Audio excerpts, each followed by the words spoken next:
बिस्मिल्लाहिर्रहमानिर्रहीम। अस्सलाम वालेकुम नाज़रीन, आज 15 जुलाई और पीर का दिन है। सबसे अहम खबर यह है कि हुकूमत ने ऐलान किया है कि वो पाकिस्तान तहरीक इंसाफ के खिलाफ पाबंदी लगाने जा रहे हैं और इस सिलसिले में वफाकी काबीना से मंजूरी ली जाएगी और उस मंजूरी के बाद 15 दिन के अंदर अंदर एक गजट नोटिफिकेशन करके सुप्रीम कोर्ट ऑफ पाकिस्तान में रेफरेंस भेजा जाएगा।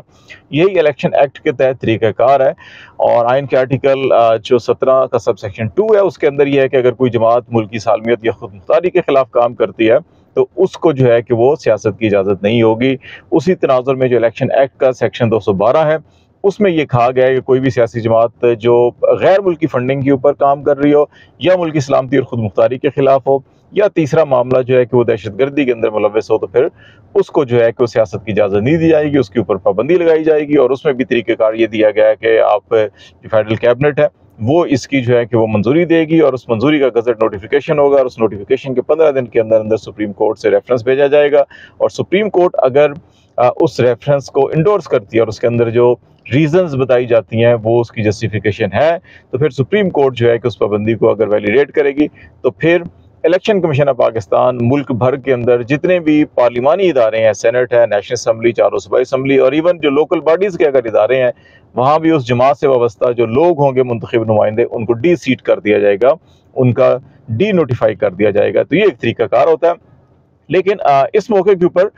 जब सुप्रीम कोर्ट ऑफ पाकिस्तान ने 2-4 रोज़ पहले ही एक जो बड़ा लैंडमार्क जजमेंट दी है मखसूस नशिस्तों के हवाले से जिसके अंदर पाकिस्तान तहरीक इंसाफ को एक सियासी जमात, एक पार्लिमानी जमात तस्लीम किया गया और इलेक्शन कमीशन ऑफ पाकिस्तान ने जब इंतखाबी निशान बल्ला वापस लिया, सुप्रीम कोर्ट ने उस फैसले के तनाजुर में PTI को इलेक्शन से आउट किया और उनके तमाम कैंडिडेट को आज़ाद डिक्लेयर किया। उस फैसले को कलअदम करार दिया था। उस फैसले के बाद ये ऐलान करना और इसके अंदर जो जस्टिफिकेशंस दी हैं वो 3-4 बड़ी जस्टिफिकेशन जिसमें साइफर केस का भी है, 9 मई के केसेस का हवाला भी है, IMF को ख़त लिखने का हवाला भी है। ये वो सारी की सारी चीज़ें हैं जो आज की नहीं है, जो पिछले 1-1.5 साल पहले की चीज़ें हैं। तो अब क्यों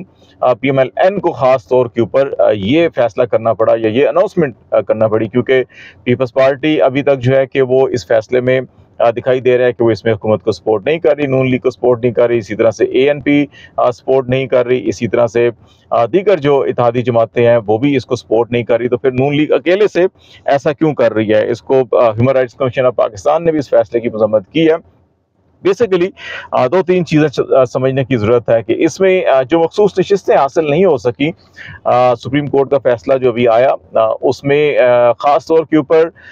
जो कॉन्स्टिट्यूशनल पैकेज था उसमें चीफ जस्टिस पाकिस्तान की मुद्दत मुलाजमत जो है कि उसमें तोसी होनी थी, सर्विसेज चीफ की मुद्दत मुलाजमत के अंदर तोसी होनी थी। इसी तरह से हाई कोर्ट्स के अंदर जजों के तबादलों का मामला था कि वो भी हुकूमत जो है कि अपनी स्वाबदीद के ऊपर करना चाह रही थी। वो सारा का सारा जो प्लान है वो तलपट हो गया। हमने पहले भी बात की थी, उसी की वजह से नून लीग जो है सबसे ज़्यादा सीख पाया, क्योंकि इस फैसले के बाद अभी आपको लोअर जुडिशरी के अंदर आपको नजर आ रहा होगा, जैसे हमने पहले कहा इद्दत केस के अंदर देख लें कैसा फैसला आया, सनम जावेद के हवाले से देख लें, वो भी आपको हम डिटेल शेयर करेंगे कि इस्लामाबाद हाई कोर्ट में भी और डिस्ट्रिक्ट कोर्ट के अंदर भी जो हेयरिंग हुई और इससे पहले कल जो उनको केस से डिस्चार्ज किया गया, इस्लामाबाद के अंदर जो FIA ने केस उनके खिलाफ दायर किया था। तो ये वो सारी चीज़ें हैं। और आज लाहौर के अंदर भी इंसदाद दहशतगर्दी की एग्जैक्टली वही अदालत जिसने अभी चंद दिन पहले इमरान खान के 9 मई के मुकदमात के अंदर जमानत खारिज की थी और उस फैसले के अंदर ऑलमोस्ट जो है उन्होंने मेरिट के ऊपर इस किस्म के रिमार्क्स लिखे फैसले के अंदर के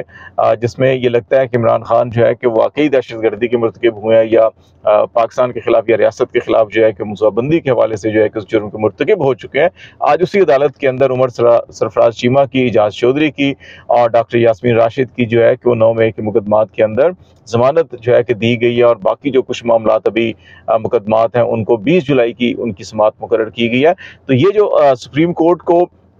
फैसले के नतीजे में अदलिया के अंदर जो है एक एहसास से आज़ादी का आया है, जो दबाव था, बैरूनी दबाव था एग्जेक्टिव का या एजेंसीज का, वो कम हुआ है। वो ऑलमोस्ट ख़त्म तो नहीं हुआ लेकिन बहुत हद तक कम हुआ है।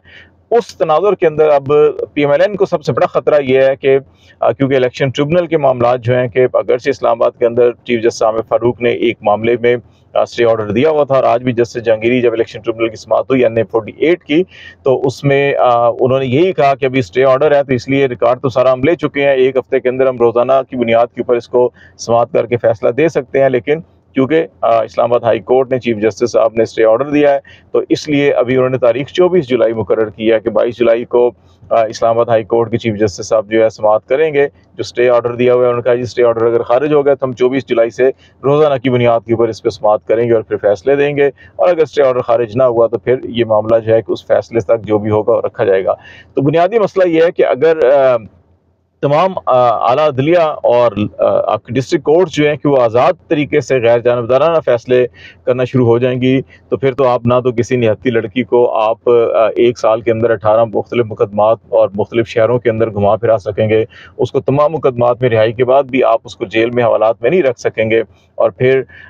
जो फॉर्म 45-47 का कज़िया है ये भी अगर मंतकी इंजाम की तरफ चला गया तो फिर तो आप पतझड़ की तरह जो है कि आपकी पंजाब हुकूमत, आपकी मरकज़ी हुकूमत, आपकी सिंध हुकूमत, बलूचिस्तान हुकूमत जो है वो ख़त्म हो जाएगी, और यहाँ पे तमाम सूबों के अंदर भी और मरकज़ में भी PTI की हुकूमत होगी, और सिर्फ सादा सिरे से नहीं 2/3 मेजॉरिटी से हुकूमत होगी। और फिर जो ये प्लान बना के बैठे थे कि हम कॉन्स्टिट्यूशनल अमेंडमेंट के जरिए जो है कि अगले 3 साल 5 साल अपना इक़्तिदार जो है वो पक्का रखेंगे, चाहे जो लोग रिटायर्ड हो चुके हैं, चाहे जो एक्सटेंशन के ऊपर हैं उनको मजीद एक्सटेंशन देंगे, जो रिटायर्ड हो चुके हैं और अपने ओहदों के ऊपर बैठे हैं उन्हें भी मजीद एक्सटेंशन दे के जो है कि इस सिस्टम के अंदर उनको रखेंगे ताकि वो इनके तमाम गैर आइनी गैर कानूनी जिस किस्म के भी इक़दाम हैं उनको वो प्रोटेक्शन दें, और चीफ जस्टिस ऑफ पाकिस्तान को भी एक्सटेंशन देंगे उस वक्त तक जब तक की हुकूमत है कि वो भी इस मनसब के ऊपर बैठे हैं। तो ये मामला जो है होते हुए नहीं दिखाई दे रहे, और दूसरी उनकी अपनी हुकूमत जा रही है। दूसरा इसमें 2 चीज़ें और बड़ी अहम है जो मैसेज ख़ास तौर के ऊपर आज इस ऐलान का मकसद क्या है, पैगाम क्या है, और ये पैगाम दिया किसको जा रहा है। ये पैगाम 2 जगहों पर डिलीवर किया जा रहा है, क्योंकि एक तो आप ये देख रहे हैं कि मखसूस नशिस्तों का फैसला था उस पर अब नज़रसानी की दरख्वास्त जो है कि PMLN ने कहा है कि हम दायर करेंगे, दायर कर दिया, बल्कि मियाँ नवाज शरीफ साहब उसमें फरीक बने हैं, पार्टी बने हैं, उन्होंने ये दरख्वास्त दायर की है। इसमें अभी दीगर इत्तेहादी जमातें उनकी शामिल नहीं है, सिर्फ नून लीग को आप देखेंगे बड़ी बेचैनी इसमें नज़र आ रही है,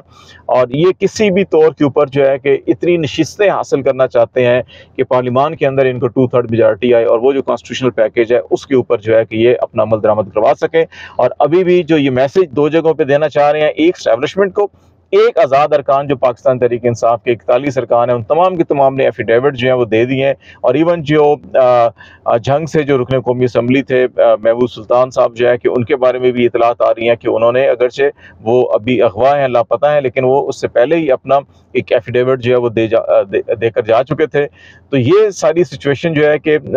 ये उन आज़ाद अरकान को एक मैसेज है कि जनाब आप जिस पार्टी में जाने की कोशिश कर रहे हैं वो तो ज़्यादा 2 हफ्ते 3 हफ्ते बाद जो है कि उसके ऊपर पाबंदी लग जाएगी, तो आप आज़ाद ना शामिल ना हो PTI में, आप आज़ाद रहें या फिर हुकूमत में शामिल हो जाए। ये बेसिकली एक तो ये कोशिश है कि उनको डराया धमकाया जा सके, अपने साथ शामिल किया जा सके, और दूसरा मामला जो है कि वो एस्टैब्लिशमेंट को मैसेज है कि अब पिछले 2 साल के अंदर जो कुछ भी हुआ, अब आर्टिकल 6 की बात भी की कि डॉक्टर आरिफ अलवी, कासिम सूरी और जो उस वक्त के प्राइम मिनिस्टर जिन्होंने ये सारे असम्बली तहलील की और जो रूलिंग थी अदम एतमाद के दौरान, उस पे आर्टिकल 6 की बात की गई है। तो इसको खैर मकदम किया है पाकिस्तान तहरीक इंसाफ ने और कहा कि बिल्कुल ज़रूर लगाएं, और साइफर केस का हवाला दिया है जिसके अंदर जो है कि अभी तक साइफर सामने नहीं लाया जा सका, ना तो वो लोअर कोर्ट के अंदर ना हाई कोर्ट के अंदर। आप इसमें आर्टिकल 6 लगाएंगे कि जनाब इन्होंने आइन की खिलाफ वर्जी की और असम्बली को तहलील किया था, उस वक्त रूलिंग दी थी, अदम एतमाद के ऊपर गिनती उन्होंने दी थी, तो उसमें तो उन्होंने आर्टिकल 5 का हवाला दिया था कि एक बैरून मुल्क से मुदाखलत हुई है और पाकिस्तान की कौमी सलामती खुद मुख्तारी के अंदर मुदाखलत हो रही है, और ये अदम एतमाद जो है कि ये अमरीकी सफ़ीर के उस साइफर के नतीजे में है, या उसमें ये देखा जाए कि किसको पैगाम दिया गया, किस ओहदेदार के नाम वो पैगाम था, और फिर किसने जो है कि इन सियासी जमातों को, अब तो ख्वाजा आसफ का बयान हो या दीगर सियासी रहनुमाओं जो नून लीग के हैं, JUI के, पीपल्स पार्टी के, वो खुलेआम कहते हैं कि उनको जनरल बाजवा ने या जनरल फैज़ ने या फलां ने जो है कि पैगाम दिया था कि आप अदम एतमाद की तैयारी करें, हुकूमत का तख्ता उलटना चाहते हैं, हुकूमत बदलना चाहते हैं। तो अब तो सारी चीज़ें खुल के आ गई ना, साइफर किसके नाम आया और कौन सारे काम कर रहा था, तो वो चीज़ें जब आएंगी तो फिर अगर सुप्रीम कोर्ट के अंदर आप स्पेशल कोर्ट के अंदर आर्टिकल 6 लगाएंगे तो वहाँ पे जब आर्टिकल 5 और इस साइफर का तस्करा आएगा, बैरूनी मुदाखलत का तस्करा आएगा, तो फिर यहाँ जो सहूलतकार थे उनके नाम भी आएंगे। तो ये मैसेज उधर भी है कि जनाब आप हमें अगर हमारी हुकूमत नहीं बचा सकते, हमें वो जो कुछ आपने किया इस वक्त, जो कुछ पाकिस्तान में है या सियासी पोलिटिकली नून लीग जो है इस वक्त जिस मुकाम पर है उसकी जिम्मेदार एस्टैब्लिशमेंट है, अगर आप अभी हमें सहारा नहीं देंगे, अभी हम आप हमें आगे नहीं लेकर चलेंगे, हमें मजबूत नहीं बनाएंगे, तो फिर आपको भी हम ऐसी जगहों पे लेकर आएंगे। तो ये 2 धारी तलवार के तौर के ऊपर इस्तेमाल किया इन्होंने,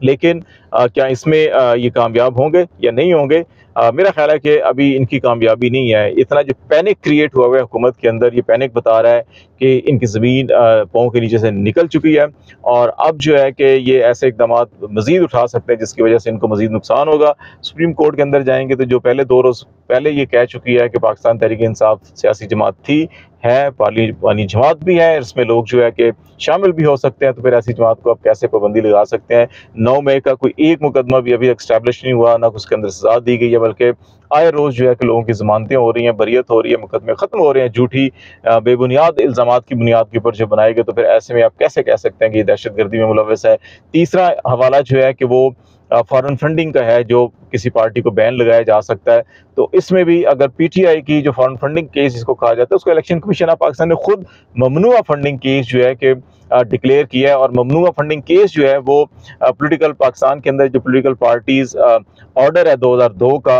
और रूल्स हैं जो इलेक्शन कमीशन ऑफ पाकिस्तान के पीपीओ 2002 के, उसका आर्टिकल 6 जो है वो ये कहता है कि जो ममनुआ अगर फंडिंग होगी तो वो पैसे जब्त कर लिए जाएंगे बहक के सरकार। तो वो तो अगर पीटीआई के उस केस के अंदर कुछ था वो पैसे जब्त भी कर लिए जाएंगे।